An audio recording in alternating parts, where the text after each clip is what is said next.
rouge et juteuse. Qui peut s'enlacer de ce grand petit fruit?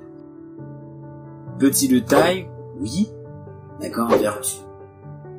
Juste avant de commencer notre voyage autour de la cerise, on aimerait vous dire que dans cette vidéo, par rapport aux autres vidéos de cette émission, on vous apporte quelque chose de nouveau.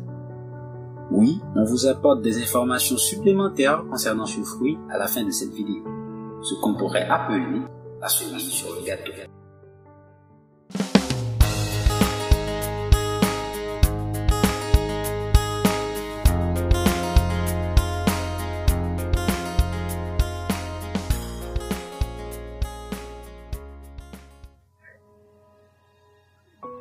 Il y a 3000 ans avant notre ère, le cerisier est apparu.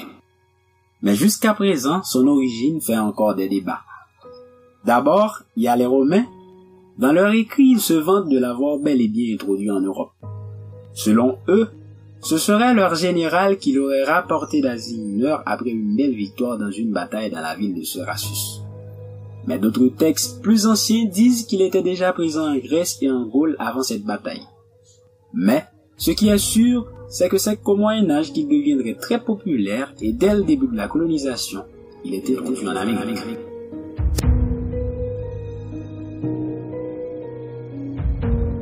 Elle est un fruit tout petit, certes, mais elle est extra. Et oui, en plus d'une histoire riche, elle est une étoile brillante sur le circuit de la santé. Dans la cerise, il y a cette substance qu'on appelle acide phénolique.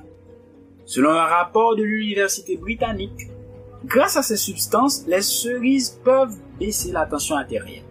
En plus, ce fruit est renforcé de vitamine A, de vitamine B, de vitamine C, de vitamine E.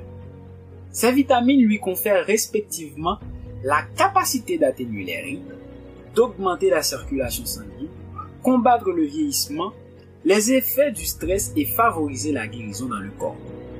Oui, la cerise a tout ça et même plus. Vous vous dites sûrement, est-ce qu'il n'y a pas d'inconvénients liés à la consommation de ce fruit? Malheureusement, il y en a. Juste avant d'en parler, parlons un peu de la production mondiale de ce fruit. Selon quelques statistiques, la production mondiale est environ 3 millions de tonnes par an. Une grande part de cette production est assurée par la Turquie, la Pologne, les États-Unis, l'Italie, l'Espagne et la France. Elle est une source économique intéressante pour ces pays. Mais vous savez qu'aujourd'hui, la production de ce fruit est menacée? Alors, voilà ce qui se passe. Il y a un insecte qu'on appelle mouche de la cerise. En 2 ou 3 jours, la totalité de la récolte peut être perdue. Ça va à une vitesse dingue et il n'y a pas grand-chose. Il y a quelques moyens de lutte, mais pas 100% efficace, quoi. Il fait d'énormes ravages dans les champs de cerisiers.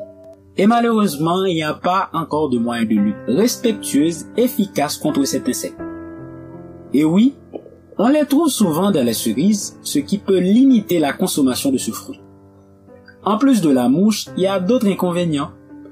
À la surface des cerises, il y a des germes qui sont capables de provoquer des troubles digestifs lorsqu'on consomme ce fruit en quantité. Il faut tout de même consommer la cerise avec modération. Mais voyons, on n'allait pas terminer sur des propos aussi tristes en parlant de ce grand petit fruit.